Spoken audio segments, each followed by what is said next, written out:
Hi everyone, let's crack one day exams Hindi में मैं प्रदीप आपका स्वागत करता हूं। Welcome to the study 24.7।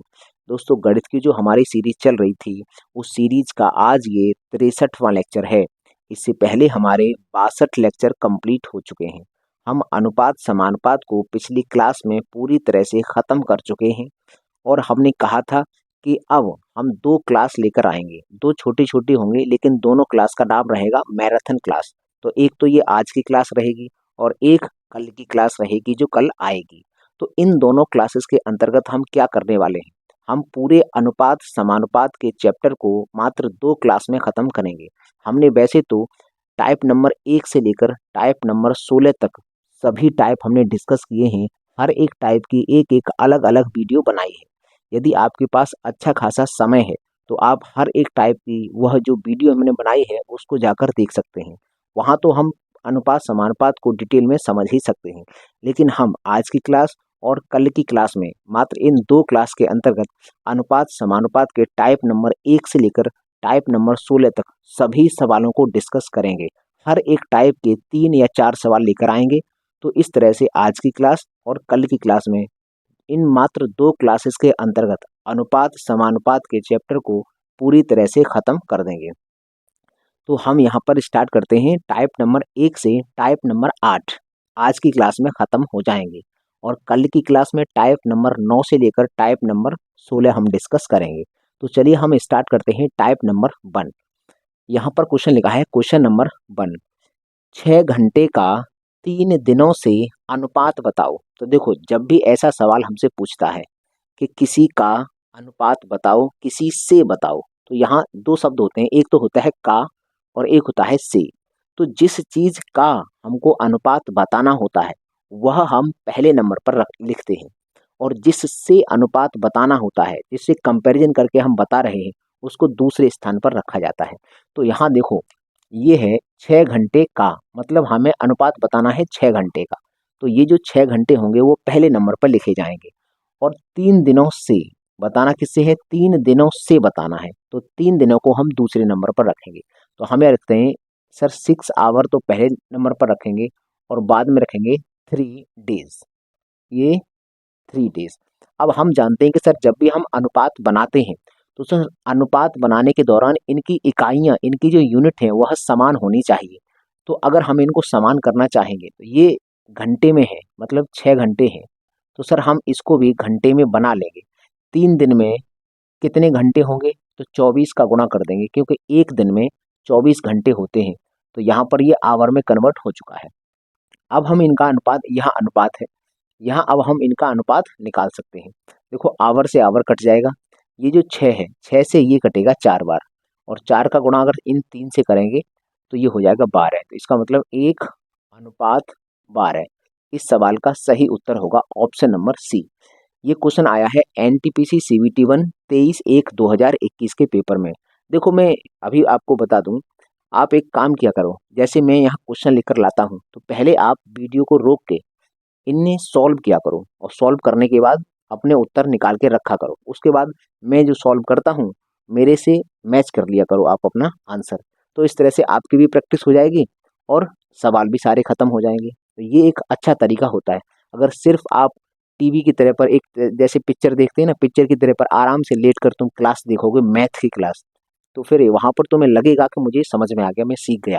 लेकिन जब एग्जाम में बैठोगे तो वही सवाल, मतलब यही सवाल, ये छोटे छोटे सवाल ही एग्जाम में बहुत कठिन लगते हैं अगर आप प्रैक्टिस नहीं करोगे तो मैथ की क्लास में कम से कम क्वेश्चंस को खुद भी सॉल्व किया करो। तो चलो हम क्वेश्चन करते हैं, क्वेश्चन नंबर 2। यदि x का 45% y के 15% के बराबर है तो x अनुपात y ज्ञात करना है। तो हम यहाँ पर पहले लिखेंगे, जिस इसने जो बोला है वो हम पहले करेंगे। ये कह रहा है कि x का 45%, तो x का हमने 45% लिखा, बराबर में y का 15%, तो हमने लिखा y का मतलब गुणा और यहाँ लिखा 15%। बस अब हमें x और y का अनुपात निकालना है। देखो, ये परसेंटेज के साइन को काट देगा। 15 से ये एक बार कटेगा और 15 से ये 3 बार कटेगा, तो ये 3x बन जाएगा और ये एक y बन जाएगा।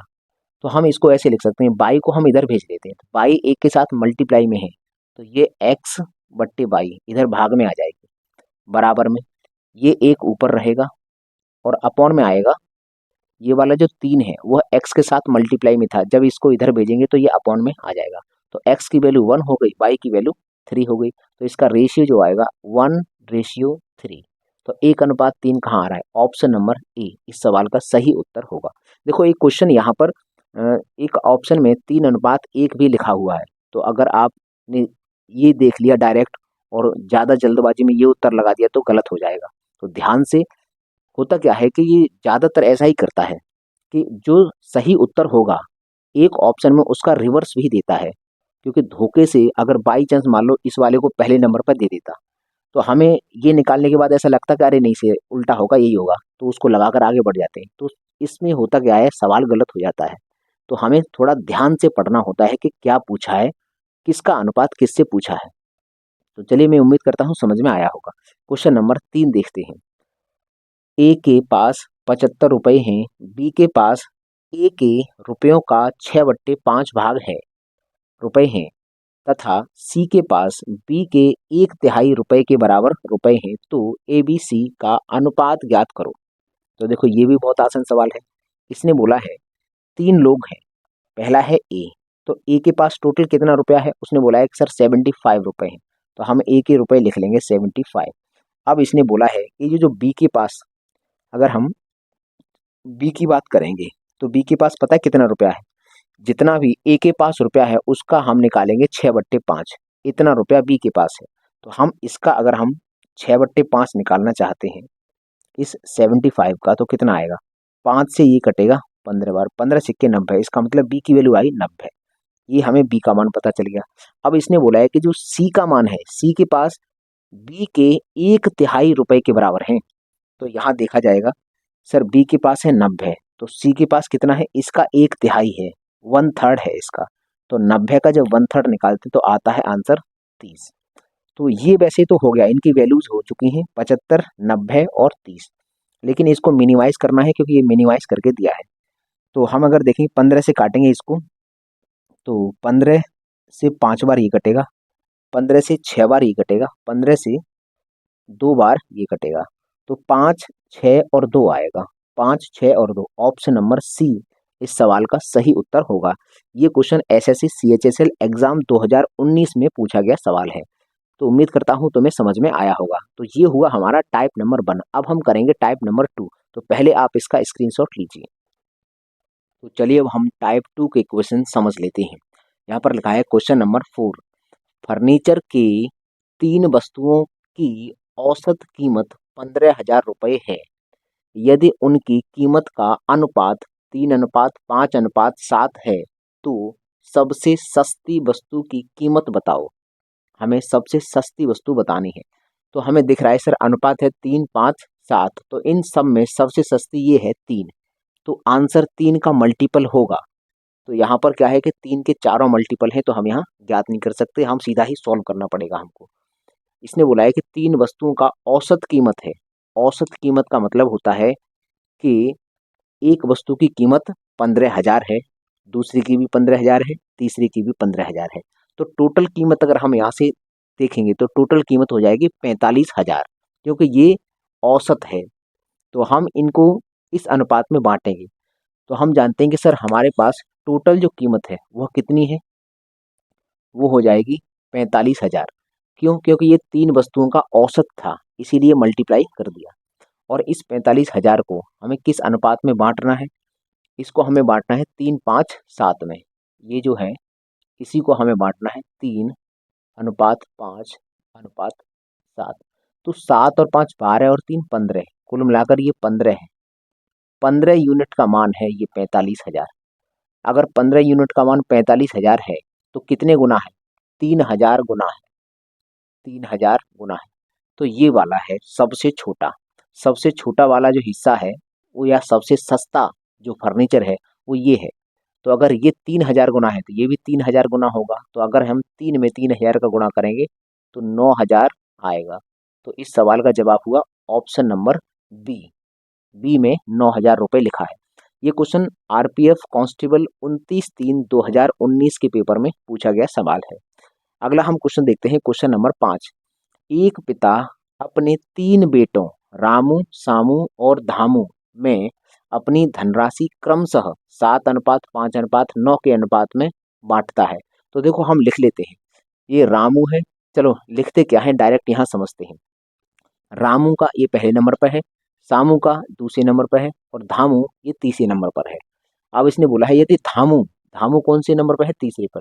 यदि धामू को मिली राशि सामू से 120 ज्यादा है तो हमें मालूम है सर सामू है दूसरे नंबर पर और धामू है तीसरे नंबर पर, तो इनकी राशि के बीच में अंतर जो है वह 120 का है। तो हम लिख लेते हैं ये रामू, ये सामू और ये धामू, ये 7, 5 और 9 ये अनुपात में है और इन दोनों का अंतर हमको दे रखा है। सवाल में इन दोनों का अंतर दिया है, कितना अंतर दिया है, सवाल में दिया है 120 अधिक है, मतलब ये है ना इससे ये 120 ज्यादा है, तो हमारे अनुसार तो 4 ज्यादा है। सवाल में कह रहा है ये 120 के बराबर है, तो कितने गुना हो गया, ये गुना हो गया 30 गुना हो गया। इसके बाद इसने पूछा है तो रामू की राशि बताओ। रामू है ये, 7 की वैल्यू बतानी है, तो 30 गुना है 7 तिया 21, तो कुल मिलाकर आंसर आएगा 210। ऑप्शन नंबर ए इस सवाल का सही उत्तर होगा। ये एनटीपीसी सीबीटी 2 19/1/2017 के पेपर में पूछा गया सवाल है। अब हम करते हैं क्वेश्चन नंबर 6। 10,500 रुपये को ए, बी तथा सी में इस प्रकार बांटा जाता है कि ए का हिस्सा बी और सी के कुल हिस्सों का 2/5 भाग है। तो हम ऐसे लिख सकते हैं कि ये जो ए का हिस्सा है, जो ए है वो ए बराबर कितना है, ए बराबर कितना है बी सी के कुल हिस्सों का 2/5 है। तो ये जो बी है ना, बी प्लस सी, इनके कुल हिस्सों का 2/5 है, ये है।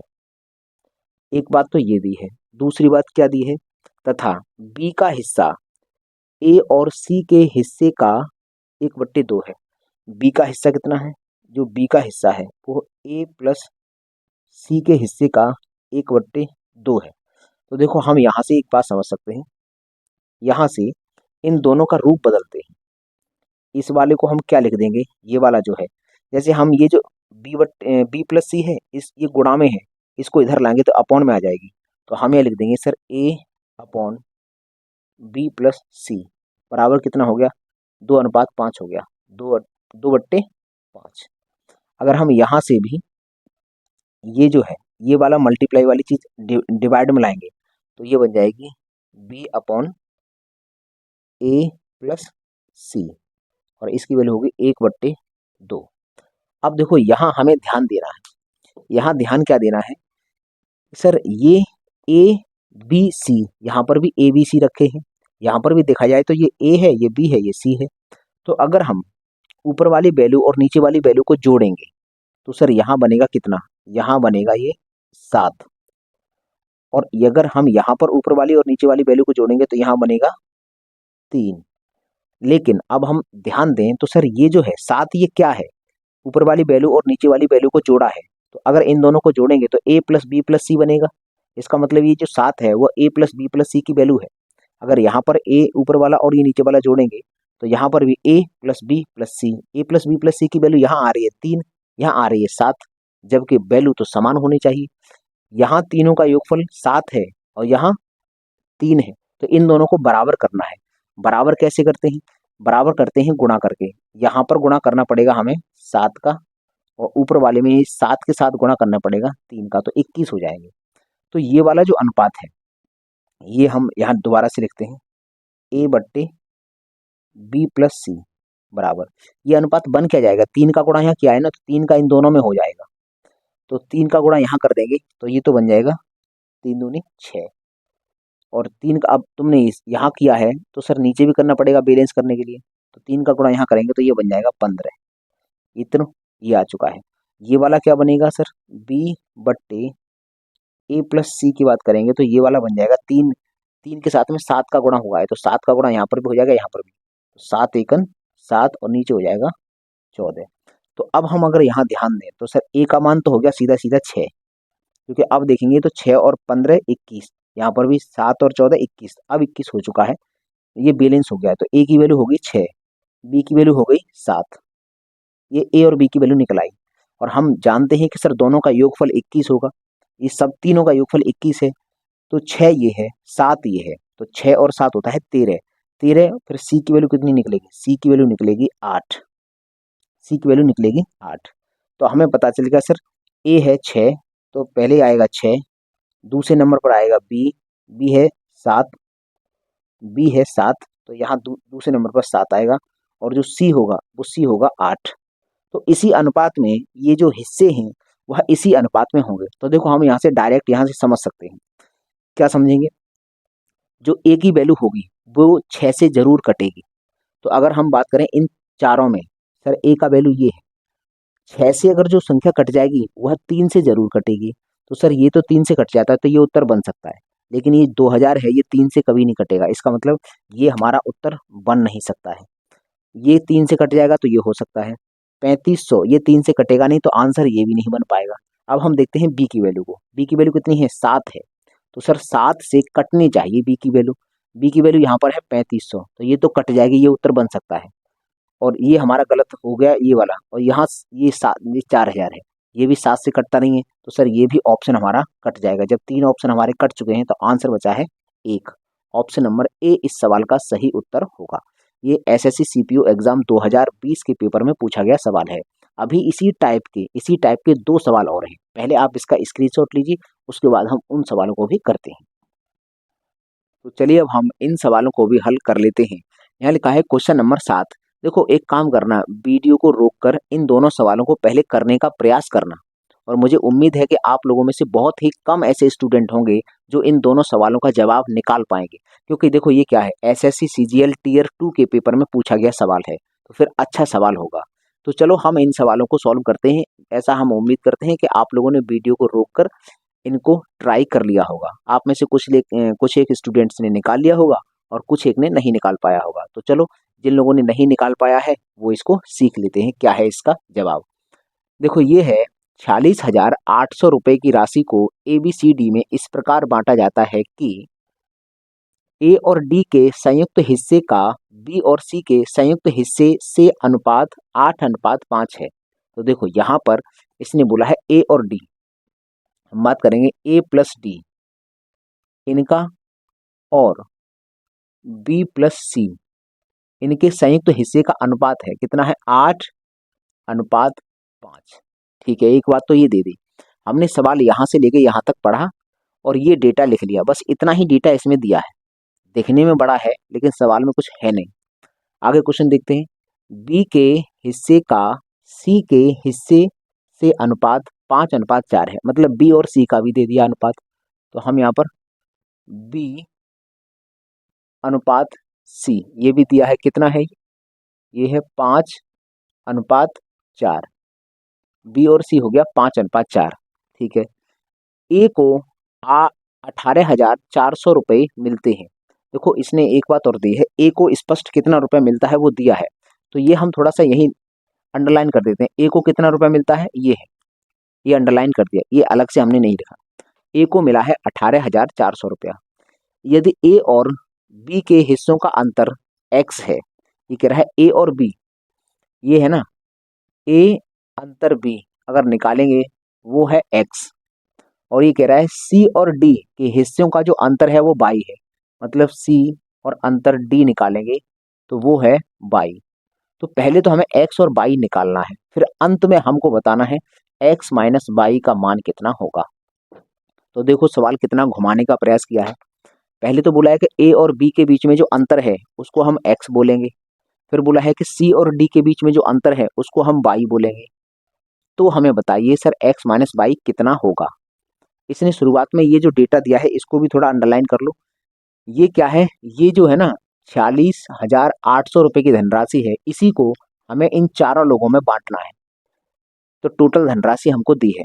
अब देखो यहाँ पर अगर हमें थोड़ा सा दिमाग लगाएंगे तो देखो बी और सी का यहाँ पर वैसे टोटल कितना हुआ, तो तुम कहोगे सर बी और सी का यहाँ पर टोटल हुआ 9 हुआ।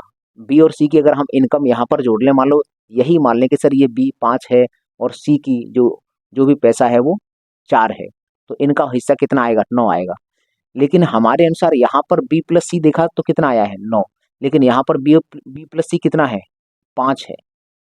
बस यही ध्यान दो, यहाँ पर अगर हम बी प्लस सी निकालें तो 9 आ रहा है, लेकिन यहाँ पर बी प्लस सी दिया है 5, तो सर ये दोनों तो बराबर होंगे ना, क्योंकि ये भी बी प्लस सी की वैल्यू है और ये भी बी प्लस सी की ही वैल्यू है, तो इन दोनों को हमें बराबर करना होगा। तो इन दोनों को बराबर करने के लिए हमें यहाँ पर 9 का गुणा करना पड़ेगा और यहाँ पर 5 का गुणा करना पड़ेगा। तो अगर हमने 9 का गुणा इस 5 के साथ किया है तो ये 5 इस अनुपात के माध्यम से इस 8 को अपने साथ जोड़े हुए है, तो इस 9 का गुणा यहाँ पर भी हो जाएगा। अब ये जो 5 का गुणा है हमने इसमें 9 में किया है, तो इसका मतलब इन दोनों रेशियो में करना पड़ेगा। ये 5 का गुणा यहाँ पर भी होगा और 5 का गुणा यहाँ पर भी होगा। अब ये बैलेंस बन चुका है। अब अगर ये बैलेंस बन गया है तो हम यहाँ पर मल्टीप्लाई निकाल लेते हैं, कितना हुआ, 9 अट्ठे 72, ये तो बन गया 72 और ये बन गया 9 पंजे 45, ये बन गया 45। और अगर हम बात करेंगे ये क्या होगा, ये बी और सी की जो टोटल वैल्यू 45 है, यहाँ पर भी 45 ही आ रही है, ये 45 है। तो हम अगर बी की अलग से निकालेंगे, सर बी की एग्जैक्ट वैल्यू कितनी है, तो 25, ये जो 25 यूनिट निकलेगी ये बी का मान है, और 5 को 20, ये 20 यूनिट निकलेगा वो सी का मान है। तो यूनिट में हमने मान निकाल लिया, सर बी का मान 25 होगा, सी का मान 20 होगा और ए और डी की टोटल 72 होगी। हम अब इसका इस्तेमाल करेंगे इस वाले का कि सर 46,800 ये क्या है, इन चारों लोगों में जो भी राशि बट रही है उस राशि का योगफल है। तो हम एक बात जानते हैं सर, ये जो अगर इन दोनों को जोड़ देंगे, इन दोनों को जोड़ेंगे तो देखो ए डी बी सी, इसका मतलब इसमें A plus B plus C plus D चारों आ जाएंगे। तो हम इन दोनों को जोड़ने का प्रयास करते हैं कि सर इन दोनों को जोड़ेंगे कितना बनेगा, 5 और 2 7 होता है, 4 और ये 117 बन गया। हमारे अनुसार पूरे के पूरे इन चारों के हिस्सों का अगर योगफल निकालें तो 117 आ रहा है। लेकिन पैसा बांटना अगर 117 रुपया होता तो इस तरह से बढ़ता कि ए और डी को मिलता 72 और बी और सी को मिलता 45, लेकिन रुपया है कितना, 46,800। तो हम ऐसा बोल देंगे कि सर 117 की ये वैल्यू है वो है 46,800। अगर 117 की 46,800 वैल्यू साफ हमको दिख रहा है, ये 17 चौका 68 होता है, मतलब 400 गुना है, ये 400 गुना है। तो ये जो होंगे ना ये सब अपने आप में 400 गुने होंगे। तो अगर हम यहाँ पर इसका मान निकालना चाहें कि सर इसका बी का मान कितना होगा, तो ये 400 गुना होगा, 400 का गुणा करेंगे तो 25 चौक 100 होता है, तो ये तो हो जाएगा 10,000। ये जो बी की वैल्यू हो जाएगी वह 10,000 निकल के आएगी, ये इसका वैल्यू निकल आया। और अगर हमें इसका 400 गुना करना है तो सी की वैल्यू भी हमें निकल आएगी। सर 400 का गुणा कर देंगे तो ये निकलाएगा 8,000, ये 8,000, हमें सी का मान भी पता चल गया। अब हम बात करते हैं सर इन दोनों का, ए और डी का टोटल मान कितना होगा। ए और डी का अगर टोटल मान यहाँ निकालना चाहते हैं तो गुणा करेंगे 400 का, तो 4 दूनी 8 और 7 चौक 28, इतना हो जाएगा। ये जो रुपया है ये रुपया किसका होगा, ए और डी का टोटल होगा। लेकिन अब हमें एक और डेटा दिया था, अब उसका इस्तेमाल करना है। कौन सा वाला डेटा, ये ध्यान दो। ए को 18,400 मिलता है, ये रुपया किनका है, ये है ए प्लस डी का। तो इसमें ए को कितना मिल रहा है, ए को मिल रहा है 18,400 रुपया। 18,400 अगर ए को मिलता है तो इसमें से 18,400 निकाल देंगे तो 10,400 बचेगा। तो ये हो गया हमारा ए का और ये हो गया डी का, ये मिल जाएगा डी को। तो ए और डी का हिस्सा आ गया। अब हमने निकाल लिया सर इनका अलग अलग हिस्सा, सब कुछ निकाल लिया। देखो ए को मिलेगा 18,400, सवाल में दिया था, डी को मिलेगा 10,400, बी को मिलेगा 10,000 और सी को मिलेगा 8,000। अब हम निकालते हैं सर ए अंतर बी। तो ये जो ए अंतर बी है, ए और बी कहाँ है, ए ये गया, ए ये गया और बी ये गया। तो इन दोनों में अंतर देखेंगे, ये 18,400 और 10,000 का अंतर निकालेंगे तो निकलेगा 8,400, ये इनका अंतर आ गया। ये एक तरह से एक्स की वैल्यू है और माइनस। दूसरा है सर डी, डी है 10,400 और ये 8,000, ये 10,400 ही आ रहा है ना, अगर 400 घटाएंगे तो 400 बचेगा और 18 घटा दिया तो 0 और ये ठीक है। 8000 का और इसका अंतर निकालेंगे तो कितना आएगा, 2000 मतलब 2400 आ जाएगा। ये जो बाई की वैल्यू होगी वो 2400 आएगी। अंतर निकाल दो, 8400 में से 2400 घटेंगे तो आंसर आएगा 6000। तो देखो इस सवाल का जो जवाब हुआ ऑप्शन नंबर ए इस सवाल का सही उत्तर है। देख लो ये सवाल कैसे किया है मैंने, ये ऐसे ही होगा, इतना ही इसमें करना पड़ेगा, वरना ये कोई शॉर्ट ट्रिक इसकी है नहीं। तो हमें समझ में आ गया सर ये कैसे मैंने सवाल किया है। मुझे उम्मीद है कि आपको समझ में आया होगा। अगर नहीं आया है तो इसको एक बार और ध्यान से देख लो। मैंने पहले ए, डी और बी और सी की वैल्यू निकाली है, फिर उसके बाद हमने इनका अंतर निकाला है, इनका अंतर निकाला है, फिर इनके बीच में भी अंतर निकाला है, तो आंसर आया है 6000। उम्मीद करता हूँ तुम्हें ये समझ में आया होगा। ये टीयर 2 का सवाल है। तो टीयर 2 का एक आध ऐसा सवाल होता है जो छोड़ने वाला होता है। तो ये कुल मिलाकर टाइम टेकिंग सवाल था, ये कन्फर्म है, ये टाइम टेकिंग था। अगर तुम्हें नंबर चाहिए, तुम्हें पूरे में से पूरे नंबर चाहिए तो कुछ मेहनत करनी पड़ेगी, तो इसलिए मैंने ये सवाल करा दिया। क्वेश्चन नंबर 8 देखते हैं। किसी धनराशि को ए, बी तथा सी में इस प्रकार बांटा जाता है कि उनका अनुपात क्रमशः 9, 6, 11 के अनुपात में है। देखो यहाँ पर इस सवाल को तो हम करेंगे अभी, ये हम लाइन खींच देते हैं कि सर ये यहाँ से करेंगे। ये हमारे पास ए, बी और सी है, इनके बीच में हम पैसा बांट रहे हैं 9, 6, 11 के अनुपात में। 9 अनुपात 6 अनुपात 11, इस अनुपात में हम ये पैसा बांटेंगे, ठीक है। ये कह रहा है कि यदि ए अपने हिस्से से 500 रुपये सी को दे देता है, तो देखो हुआ क्या है कि इस ए ने अपने हिस्से से 500 रुपये इसको दिए हैं, तो हम यहाँ लिख देते हैं कि ये जो है ना, ये 500 रुपये इसको दे दिए हैं, ठीक है। जब इसको इसने दे दिए हैं रुपए, उसके बाद क्या है कि तब ए, बी तथा सी के हिस्सों का नया अनुपात 4, 3, 6 हो जाता है। तो नया अनुपात कितना हो गया इनका, 4 अनुपात 3 अनुपात 6, ये नया अनुपात हो जाता है। तो बी और सी के प्रारंभिक हिस्सों का योगफल, हमें बस बी और सी का योगफल चाहिए, मतलब इनके हिस्से निकाल लो और उनका हमें चाहिए योगफल। बी और सी के हिस्सों का योगफल चाहिए। अब हमें ध्यान देना है यहाँ पर, एक बात बताओ, अगर ए ने कुछ पैसा अगर सी को दिया है तो सर ए का रुपया बदलेगा, मतलब इसका तो घटेगा और इसका बढ़ेगा, मतलब ए की और सी की वैल्यू में अंतर आएगा, लेकिन बी की वैल्यू में तो कोई अंतर आएगा नहीं, क्योंकि बी ने ना तो किसी को पैसा दिया है ना किसी से लिया है। तो अगर हम यहाँ देखें, यहाँ पर बी को कितना मिल रहा है, 6 यूनिट, और अगर यहाँ देखें बी को कितना मिल रहा है, 3 यूनिट। तो ये अलग अलग कैसा है, यही ये बराबर होना चाहिए, क्योंकि बी की वैल्यू थोड़ी बदली है, इनका रेशियो बदलना चाहिए, इसका थोड़े ही बदलना चाहिए, तो इसको हमें बराबर करना पड़ेगा। अगर हम इसको बराबर करना चाहते हैं बी की वैल्यू को, तो यहाँ 6 है तो यहाँ पर भी 6 बनाने के लिए क्या करना पड़ेगा, यहाँ पर भी अगर हमको 6 बनाना है तो सर इसको 2 से गुणा करना पड़ेगा। तो अगर केवल इस रेशियो में 2 का गुणा मत करना, 2 का गुणा फिर हम यहाँ पर भी करेंगे और 2 का गुणा हम यहाँ पर भी करेंगे। तो हमने देख लिया सर ये जो बन गया।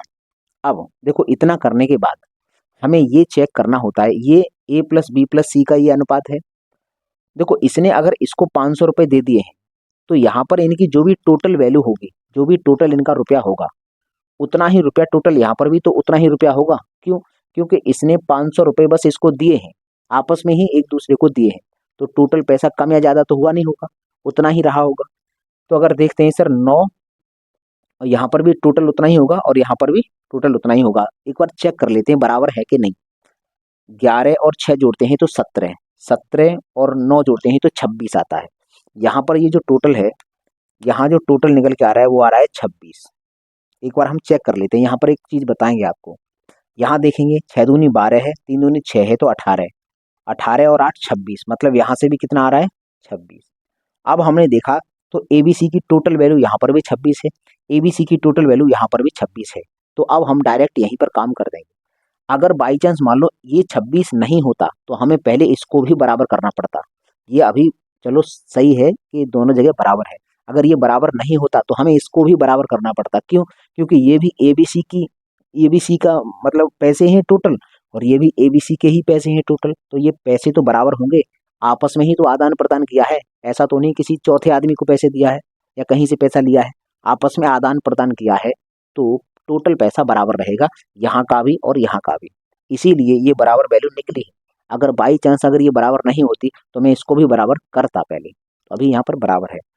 तो अब हम देखते हैं, सर बी और सी का पूछा है, तो देखो यही रेशियो काम करेंगे, बी और सी का टोटल जोड़ना तो कितना होगा, 11 और 6 कितना होगा, बी और सी का अगर हम जोड़ेंगे तो 11 और 6 मतलब 17, 17 रेशियो की वैल्यू बतानी है हमें, बी और सी की अगर वैल्यू बतानी है तो बी और सी को जोड़ेंगे तो आएगा 17 रेशियो, इसका मतलब बी और सी की जो टोटल पैसा होगा वह इतना होगा कि वह 17 से पूरा पूरा कटेगा। तो इन चार ऑप्शन में से वो कौन सी संख्या है जो 17 से पूरी पूरी कटती है, 17 से देखो ये कटेगा नहीं, ये कटता नहीं है, ये कटता नहीं है, कटता है तो सिर्फ ए। तो इस सवाल का जवाब हुआ 8500 रुपये। हम यहाँ से भी डायरेक्ट कर सकते थे, ये सारा कुछ बताया है मैंने, ये बताया इसलिए है क्योंकि ऐसा सवाल अगर भविष्य में फिर आ गया और यहाँ पर भी अलग अलग आ गया तो फिर हमें वहाँ कैसे करना पड़ेगा। मेरा काम है समझा देना, सिखा देना, तो मैंने तुम्हें सिखा दिया है, वरना ये सवाल अगर मुझे करना होता तो मैं मात्र यहीं से कर लेता शुरुआत में, कुछ देखता भी नहीं, मुझे मालूम है कि सर यहाँ 6 है, यहाँ 3 है, तो यहीं तो गुणा करना है, इस वाले रेशियो में तो गुणा करना नहीं है, तो यहीं देख लेता कि 6 और 11 होगा 17, मतलब 17 यूनिट की वैल्यू चाहिए, तो 17 का मल्टीपल सिर्फ ये है, तो यही आंसर है, आगे बढ़ जाता। ये क्वेश्चन है एसएससी सीपीयू 11/12/2019 के पेपर में क्वेश्चन पूछा है। अगर ये सवाल मुझे सिर्फ करना ही होता तो मैं समझ जाता कि सर इस वाले रेशियो में गुणा करना नहीं है किसी का, सिर्फ इसमें ही गुणा करना है।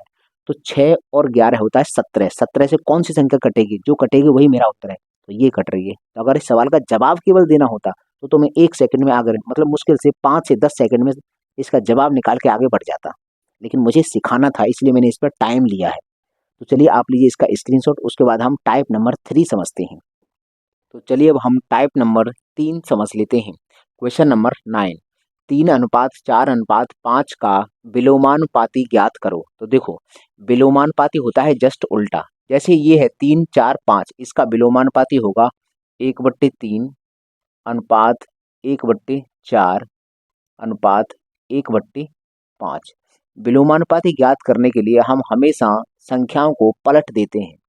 अब हमने बताया था कभी भी कोई अनुपात ऐसा नहीं रखा जाता है, इसको यहाँ से नीचे से फ्रैक्शन खत्म किए जाते हैं इसके, तो 3 4 और 5 का एलसीएम क्या आएगा उसका हम यहाँ मल्टीप्लाई कर देंगे, तो वह आएगा 60। तो 60 का मल्टीप्लाई करेंगे तो क्या बनेगा, 3 का भाग अगर 60 में लगेगा तो यहाँ आ जाएगा 20 अनुपात, 4 का भाग लगेगा तो यहाँ आएगा 15, 15 चौका 60 होता है, और यहाँ अनुपात 5 का भाग लगेगा तो 12 पंजे 60, 20 15 12, तो कहाँ पर है ऑप्शन नंबर बी, 20 15 और 12, ये ऑप्शन नंबर बी हो गया इस सवाल का जवाब। क्वेश्चन नंबर 10, 2:3 अनुपात, अगला है 4:5, फिर है 7:8 का यौगिक अनुपात क्या होगा। यौगिक अनुपात कैसे निकालते हैं, ये जो है ना ये रेशियो आपस में मल्टीप्लाई किया जाता है, इनका इनका मल्टीप्लाई करते हैं, ये पहले पहले नंबर की संख्याएं एक साथ गुणा करके रखते हैं और दूसरे दूसरे नंबर की संख्याएं एक साथ गुणा करके रखते हैं। तो जैसे हमें निकालनी है इनका यौगिक अनुपात, तो हमें पहले नंबर की संख्या है, यहाँ 2 है, यहाँ 4 है, यहाँ 7 है, तो हम रखेंगे 2 गुणा 4 गुणा 7 और इसका अनुपात निकाल देंगे दूसरी संख्याओं के साथ, ये 3 है, ये 5 है और 8 है, 3 गुणा 5 गुणा 8, तो देखो 4 दूनी 8 से ये 8 कट गया, तो यहाँ बचा होगा 7 और अनुपात 5 दिया 15, तो ये आएगा 7:15। ऑप्शन नंबर सी इस सवाल का सही उत्तर होगा। अब हम करते हैं क्वेश्चन नंबर 11, 4:5 का डुप्लीकेट अनुपात चाहिए। देखो डुप्लीकेट अनुपात कैसे निकालते थे, मैंने बताया था इसका वर्ग करके, दोनों का वर्ग कर देते हैं।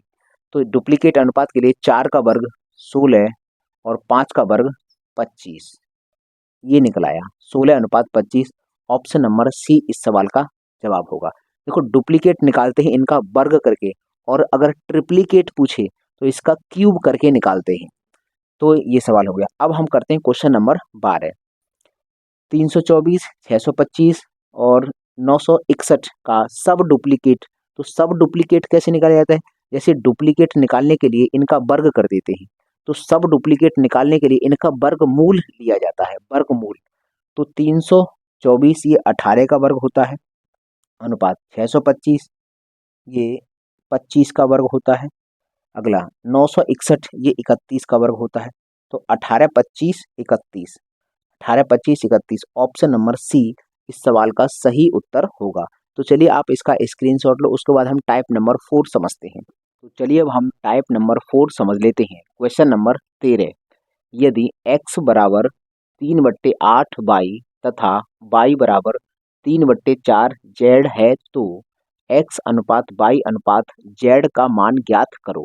तो देखो हम यहाँ पर डायरेक्ट लिखेंगे x अनुपात y अनुपात z।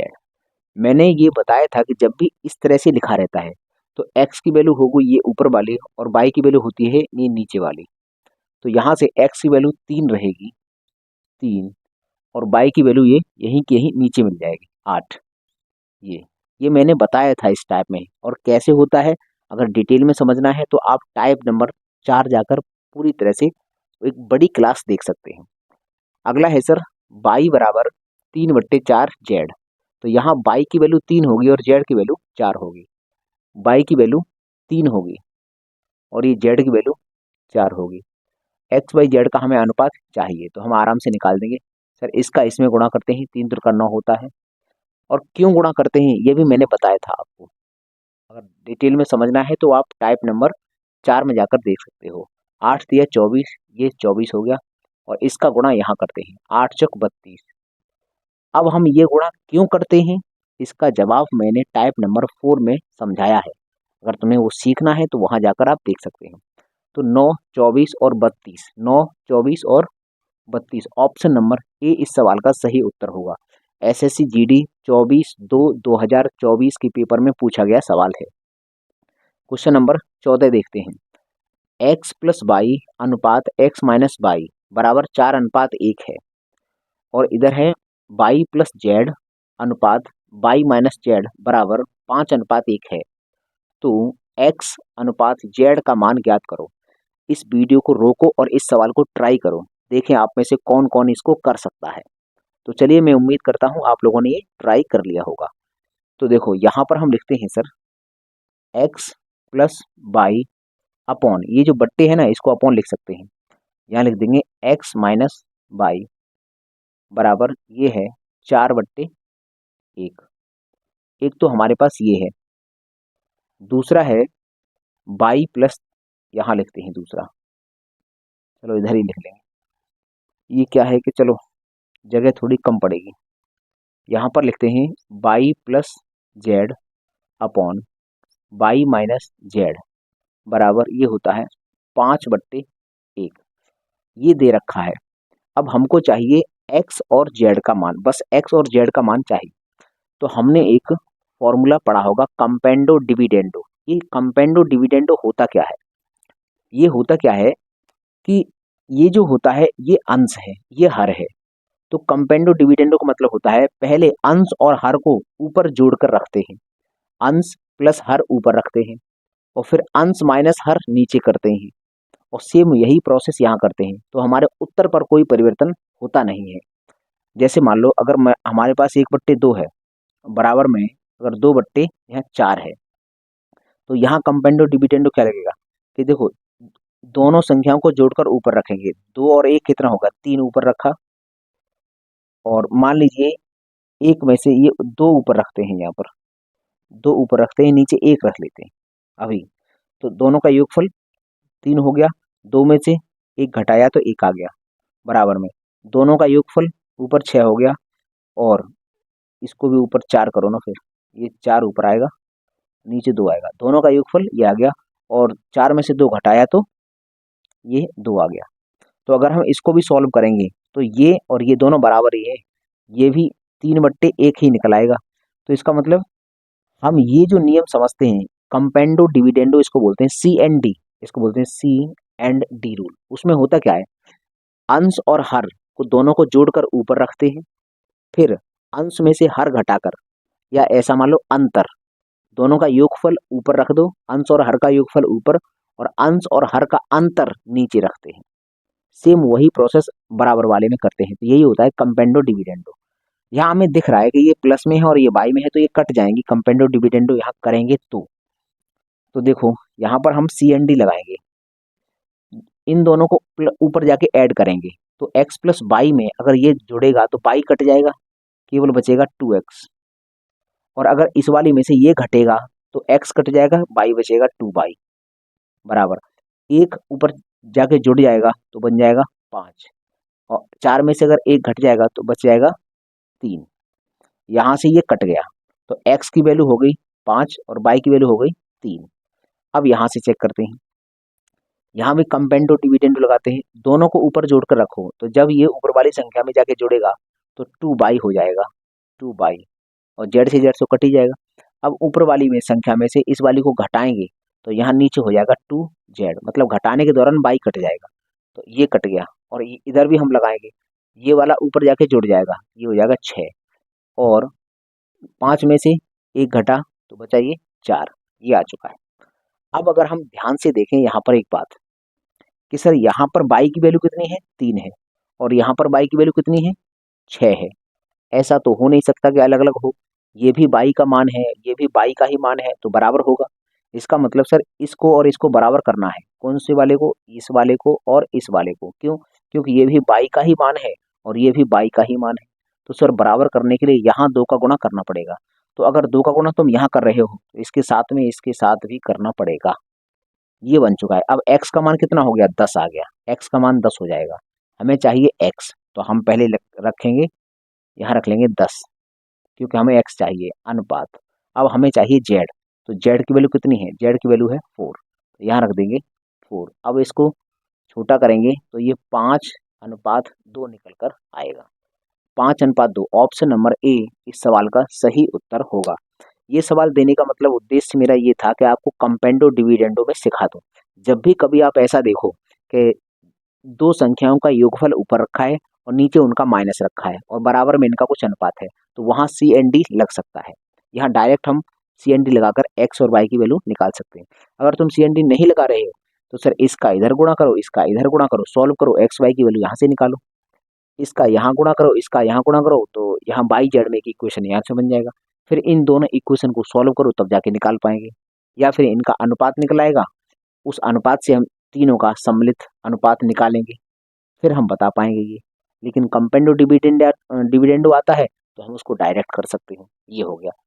अगला हम क्वेश्चन नंबर 15, ए अनुपात बी ये है 1.2 है, बी सी का अनुपात है 1.5:2, सी डी का अनुपात है 2 और 3, तो बी और डी का अनुपात चाहिए।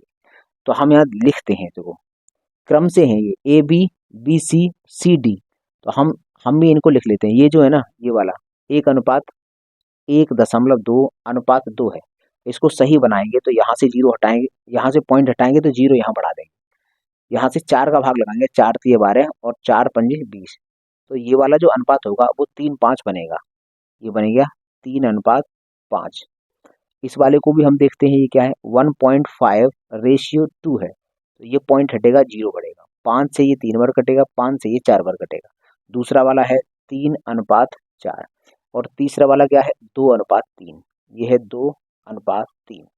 ये तीनों के तीनों रेशियो क्रमशः हैं। हमको क्या चाहिए, वैसे होता क्या है, ए बी सी और डी इस तरह से होता है, तो हम इनकी वैल्यू, ए की वैल्यू कैसे निकालते हैं, इन तीनों का गुणा करेंगे, ए की वैल्यू निकलेगी, फिर एक इधर से लेंगे, इन दो का गुणा करेंगे तो बी की वैल्यू निकलेगी, और 2 इधर से लेंगे और एक इधर से लेंगे तो सी की वैल्यू निकलेगी, और अगर इन तीनों का गुणा कर देंगे तो डी की वैल्यू निकलेगी। तो हमें पूछा क्या है, हमें बी और डी पूछा है, तो हम बी और डी ही निकालेंगे डायरेक्ट। 5 या 15 दूनी 30, बी की वैल्यू ये निकली, और इन तीनों का गुणा कर देंगे तो डी आएगा। 5 5 चौका 20, 20 तिया 60, ये 60 आ गया। अगर इसको सॉल्व करेंगे तो अनुपात आएगा 1:2, इससे ही कट जाएगा। तो आंसर हमारा होगा बी ऑप्शन, इस सवाल का सही उत्तर होगा। ये क्वेश्चन एनटीपीसी सीबीटी 2 14/2/2022 में पूछा गया सवाल है। देखो एनटीपीसी सीबीटी 2 में आया है, लेकिन सवाल सरल है।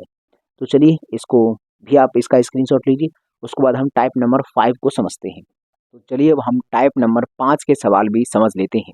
क्वेश्चन नंबर 16, यदि ए अनुपात बी बराबर बी अनुपात सी है तो ए की पावर 6 और बी की पावर 6 का मान ज्ञात करो।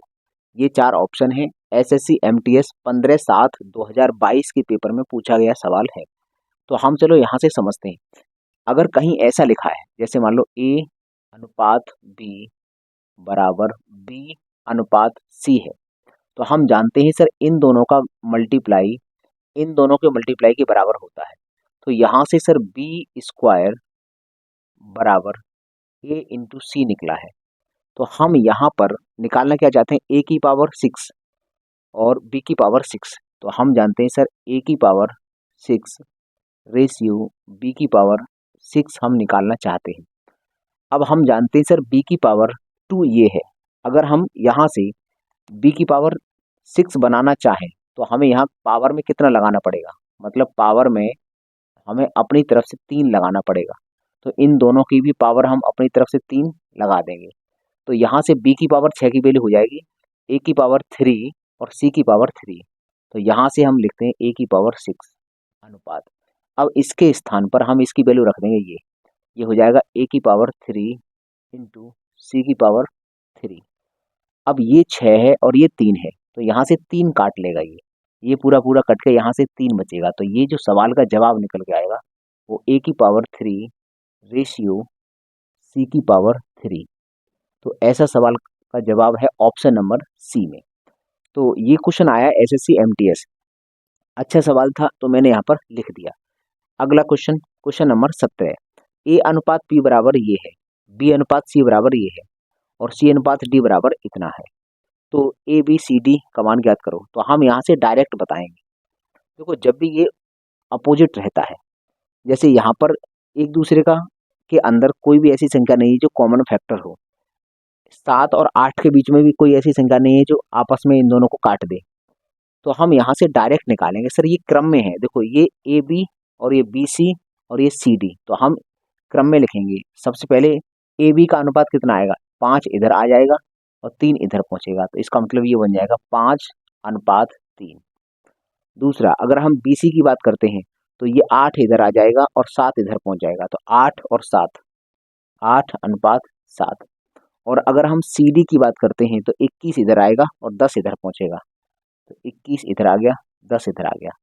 ये हो गया हमारा रेशियो। अब हमें वैसे अनुपात यहाँ कितने हैं, 4 हैं। तो ए अनुपात बी अनुपात सी अनुपात डी, हम चारों ये निकाल सकते हैं। चारों निकाल सकते हैं, कैसे निकाले जाते हैं तो हमें पता है सर, इनका तीनों का मल्टीप्लाई करते हैं तो इसकी वैल्यू होती है। तो इसका अगर मल्टीप्लाई करनी है 21 पंजे 105, 105 ये हो गया। और 8 का गुणा करना, 8 पन 40 और 8 का ना, तो ये जो होगा ना वो 840 हो जाएगा। 840 ये बनेगा। अब एक बात बताओ, 840 से इनमें से क्या बन सकता है। तो देखो यहाँ से अभी तो करना पड़ेगा आगे। अगर हम बी की वैल्यू निकालना चाहते हैं तो देखो यहाँ से एक लेंगे और बाकी ये दोनों, तो यहाँ पर मल्टीप्लाई करो भी मत, तुम आराम से यहाँ रखो। 5 × 8 × 21 करेंगे तो वो ए का मान है। और अगर हमें बी का मान चाहिए तो 3 8 21, 3 8 और 21 करेंगे तो बी का मान है। और अगर सी का मान चाहिए तो इधर से 2 और एक इधर से लेते हैं। 7 3 7 3 21 × 21 होगा, सी का वैल्यू होगा 21 × 21। और डी की वैल्यू होगी लास्ट में। डी की वैल्यू कैसे निकालेंगे, इन तीनों का गुणा करके। तो डी की वैल्यू निकल के आएगी 3 × 7 × 10। अब देख लो इनमें से ये इनका अनुपात निकालना है, तो कोई कटे सो काट लेते हैं। तो देखो 3 इसके पास है, यहाँ से हटाओ। 3 से ये 7 बार कटा, 3 ये कट गया और यहाँ से 3 से ये 7 बार कटा। अब देखते हैं 7, देखो इसके पास 7 है, ये कटेगा। इसके पास 7 से 21 ही कट जाएगा। इसके पास 7 है, ये काट ही दो। और इसके पास 7 है तो ये काट दो। अब बचा ये 8 इसके पास है, इसके पास है लेकिन इसके पास नहीं है, तो इतना ही आएगा। 8 पन 40, ये 40 आ जाएगा। और इधर 8 दिया 24, ये 24 आ गया। 40 और 24 आएगा, 40 और 24, तो यही है 40 और 24। आंसर ये हो जाएगा ऑप्शन नंबर ए। पूरा भी नहीं करा, हमने इतना ही किया, तो आराम से इसका समझ में आ गया कि ये कितना है इसका जवाब। क्वेश्चन करते हैं 18वां। क्वेश्चन नंबर 18, ए अनुपात बी 2:5 है, सी अनुपात बी ये 3:4 है, तो ए बी सी का अनुपात बताओ। देखो ये बहुत आसान सवाल है। ए बी सी, यहाँ लिखते हैं ए, यहाँ लिखते हैं बी, यहाँ लिखते हैं सी। ए और बी का है 2:5, ये 2:5 है। देखो यहाँ थोड़ा उल्टा दिया है, देखो बी का दूसरे नंबर पर दिया है, बी का ये वाला है, तो बी का हमें यहाँ रखना है। ये 4 है और ये 3 है। जल्दबाजी में क्या होगा कि 3 4 यहाँ रख लेंगे, यहाँ 3 रख देंगे, यहाँ 4 रख लेंगे, तो फिर गलत आएगा उत्तर। अब इससे सही आएगा, 4 दूनी 8, 5 चौक 20 और 5 तिया 15, 8 20 15, ये आएगा 8 20 15। तो ऑप्शन ये इस सवाल का सही उत्तर है। देखो अगर बाई चांस मान लो जल्दबाजी में कोई अगर ऐसे करता, 2 5 कर लेता और इसको अगर 3 4 लिखा रहने देता, मतलब 3 4 ही लिखा रहने देता, तो क्या आंसर आता? 3 दूनी 6, 5 तिया 15 और 5 चौका 20, 6 15 20 आता। तो देखो 6 15 20 पहले नंबर पर रखा है। मतलब अगर ऐसा बहुत, ये सवाल तो आसान है, लेकिन सर आया क्यों है? क्योंकि आप में से बहुत से लोग यही वाली गलती करेंगे कि सीधा सीधा 2:5 यहाँ रखेंगे कि ये ए और बी का हो गया, और ये बी और सी का है तो 3 और 4 रख लो, 3 यहाँ रख लो, 4 यहाँ रख लो, और जब इससे सॉल्व करोगे तो ये आएगा। तो 3 दूनी 6, 6 15 और 20 आएगा। वो 6 15 20 पहले नंबर पर उसने रखा है कि अगर ऐसी गलती करेंगे, और ज़्यादातर करेंगे, 90% छात्र यही गलती करेंगे और पहला वाला उत्तर लगा के भाग जाएंगे, सवाल गलत हो जाएगा। ध्यान से देखो, इसको उसने चालाकी कर दी। यहाँ पर मैंने कहा था रेलवे के एग्जाम में ये रेशियो को पलट पलट कर देता है, तो थोड़ा सा ध्यान से पढ़ा जाता है सवाल। तो चलिए आप लीजिए इसका स्क्रीनशॉट, उसके बाद हम टाइप नंबर 6 को समझते हैं। तो चलिए अब हम इन सवालों को भी समझ लेते हैं। क्वेश्चन नंबर 19, 3 धनात्मक संख्याएं 2:3:5 के अनुपात में हैं, यदि उनके वर्गों का योग 342 है तो सबसे बड़ी संख्या ज्ञात करो। देखो ये हमारे सामने है 3 संख्याएं, ये है 2:3:5। उसने कहा है इनके वर्गों का योग, तो हम पहले इनके वर्ग निकालेंगे। 2 का वर्ग होगा 4, 3 का वर्ग होगा 9, 5 का वर्ग होगा 25। अगर हम इनका वर्गों का योग जोड़ेंगे तो कितना आता है? 9 और 4 13, 3 और ये 8 और हासिल 38 बन गया। ये 38 हो चुका है। हमारे अनुसार इनके वर्गों का योग आया 38, और सवाल में कितना है? 342। तो इसका मतलब इस 38 की वैल्यू है 342। तो हम यहाँ से 1 यूनिट का मान निकालेंगे कि सर 1 यूनिट का मान निकल के कितना आएगा। 38 का अगर भाग लगाएंगे तो 9 बार जाता है पूरा पूरा, तो 1 यूनिट का मान 9 निकल के आया। अगर हम 9 का गुणा इसमें कर देंगे तो बड़ी संख्या निकल के आएगी। तो 9 का गुणा अगर 5 में किया तो आया 45, लेकिन 45 यहाँ पर ऑप्शन में नहीं मिल रहा। इसका मतलब सवाल गलत कर दिया गया। सवाल गलत नहीं कर दिया है। ये वाला जब टाइप मैंने आपको पढ़ाया था, टाइप नंबर 6, तब मैंने बताया था कि जब भी ऐसा सवाल आता है कि वर्गों का योगफल या फिर दो संख्याओं का गुणनफल इस तरह से सवाल देता है, तो 1 यूनिट का मान जब निकल आता है तो हम उसका स्क्वायर रूट और लेते हैं। स्क्वायर रूट हमको लेना पड़ता है, तब जाकर हमें 1 यूनिट पूरी तरह से निकल के आएगा। तो इसका स्क्वायर रूट निकालेंगे तो आएगा 3। अब आया है ये 1 यूनिट का मान। अब इसका गुणा अगर हम इस वाली संख्या में कर देंगे तो ये सबसे बड़ी संख्या निकलेगी। 3 का गुणा 5 से करेंगे तो आएगा 15। तो इसका मतलब इस सवाल का जवाब होगा ऑप्शन नंबर सी। अब हम कहेंगे सर इसका स्क्वायर रूट क्यों लेते हैं? तो अगर आपको इसको डिटेल में समझना है तो टाइप नंबर 6 को जाकर आप समझ सकते हैं, वहां पर मैंने बहुत ही डिटेल में इसको समझाया है। अगला हम सवाल करते हैं क्वेश्चन नंबर 20, 3 धनात्मक संख्याओं में पहली और दूसरी का अनुपात 3:5 है, दूसरी और तीसरी का अनुपात 3:4 है, और ये 3:5 है। पहली और तीसरी संख्या का गुणनफल 4500 है, इनका योगफल ज्ञात करो। तो देखो यहाँ पर हम संख्या मानते हैं, पहली ए है, फिर बी है और सी है। पहली और दूसरी का अनुपात है 3:4, और दूसरी और तीसरी का है 3:5। तो अगर हम यहाँ पर तीनों संख्या निकालना चाहें तो ये 9 हो जाएगी, ये 12 हो जाएगी और ये 20 हो जाएगी। इसने बोला है कि पहली वाली और तीसरी वाली का गुणा, तो हमारे अनुसार तो सर 180 निकल कर आया, और इनके अनुसार कितना दिया है? 4500 दिया है। ये दिया है 4500। तो ये 180 का कितनी गुना है? तो 1 यूनिट का मान वैसे यहाँ से निकल के आएगा 25 गुना है ये। 180 का 25 गुना करते हैं तो आता है, लेकिन मैंने बताया था 1 यूनिट का जब भी मान निकाल लो तो वो एग्जैक्ट यूनिट नहीं है। इसका मान निकालने के बाद हमें इसका स्क्वायर रूट लेना पड़ेगा। तो 25 का स्क्वायर रूट कितना आता है? 5 आता है। तब अब इसने पूछा क्या है? इनका योगफल ज्ञात करो, मतलब इन सब का योगफल ज्ञात करो, इन सबको जोड़ लो। तो 20 और 12 32 और 9 41, मतलब 41 का यहाँ मल्टीप्लाई कर देंगे, ये 205 निकल कर आएगा।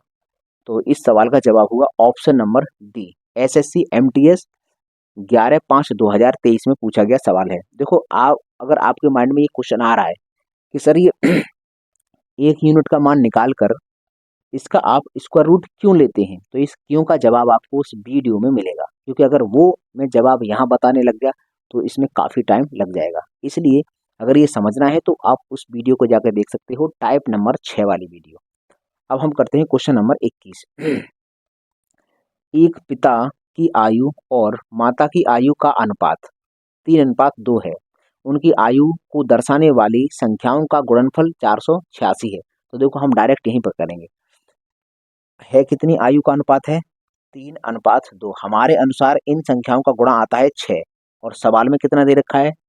486 दे रखा है। कितने गुना है? 1 यूनिट का मान निकला 8 6 48 और 6 6 81 निकला, लेकिन ये एग्जैक्ट यूनिट नहीं है, हमें इसका वर्गमूल और लेना पड़ेगा। तो अगर हम इसका वर्गमूल निकालेंगे तो वर्गमूल आएगा 9। 9 का ये स्क्वायर रूट होता है। तो अब हम देखते हैं ये क्या पूछा है। 5 वर्ष बाद उनकी आयु का अनुपात ज्ञात करो।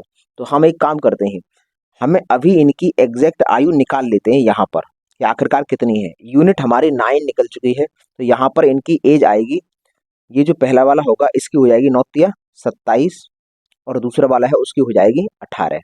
अब इसने बोला है 5 वर्ष बाद कितनी होगी, तो हम इन दोनों में 5 5 जोड़ देंगे।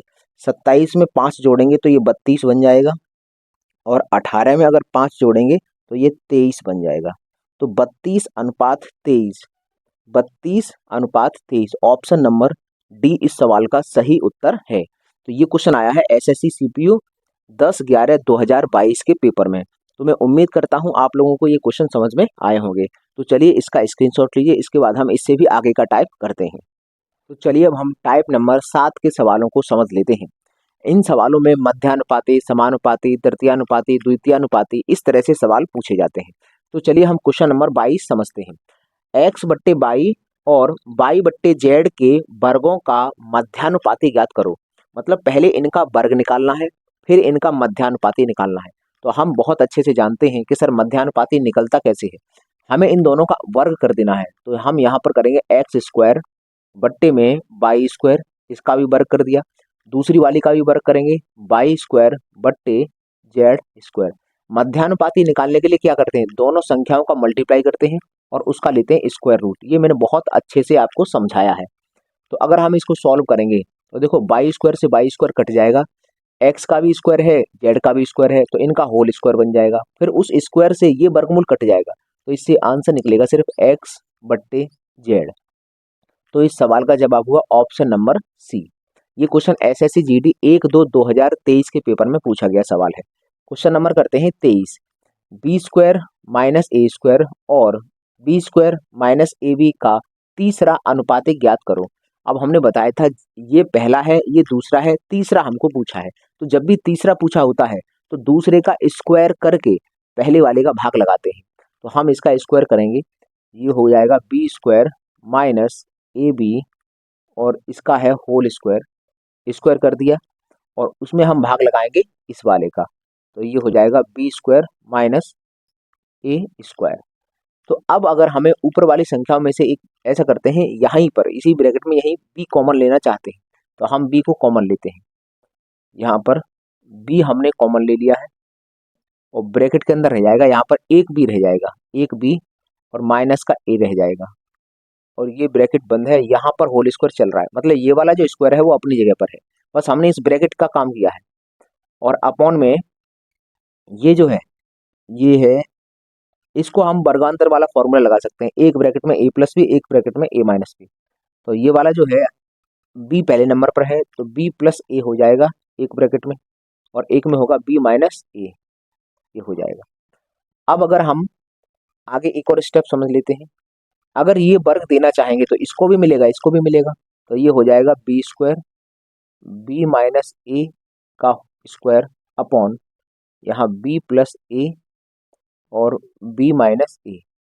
बी माइनस ए ये है, बी माइनस ए है, यहाँ पर ये वर्ग है, यहाँ पर सिंगल है, तो इससे ये कट जाएगा, तो हमारा आंसर आएगा B square B minus A upon B plus A, B square B minus A upon B plus A. Option number A इस सवाल का सही उत्तर होगा। क्वेश्चन नंबर 24, 8 प्लस 3√3 और 16 माइनस 6√3 का मध्यानुपाती ज्ञात करो।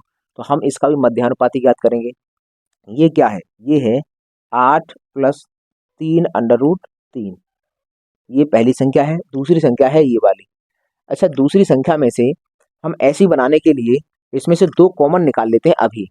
तो अगर हम इसमें से 2 कॉमन ले लेंगे तो 2 आएगा बाहर और ब्रैकेट में बचेगा 8 माइनस 3√3, ये बचेगा। ये संख्या है, ये दोनों संख्याएं हैं। अगर हमें इसका मध्यानुपाती ज्ञात करना है तो दोनों संख्याओं के बीच में करते हैं गुणा और लेते हैं अंडर रूट, इनका अंडर रूट कर देते हैं।